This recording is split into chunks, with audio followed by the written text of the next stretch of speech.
ทุกคนพร้อมกล้องสปีด3 2 1แอคชั่นเจ้าสามารถเป็นผู้ประกาศข่าวได้ หรือเป็นนักเขียนบทความที่มีคนถ่ายติดตาม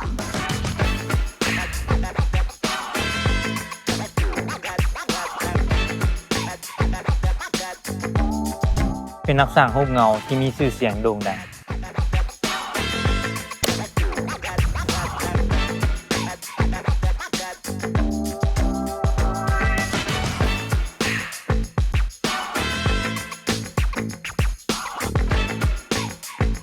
เป็นนักตัดต่อที่เป็นมืออาชีพ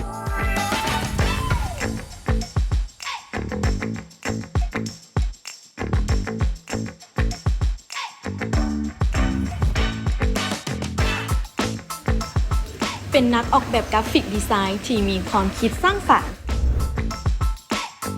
เป็นพิธีกรที่ผู้เบิงบ่อยากละสายตา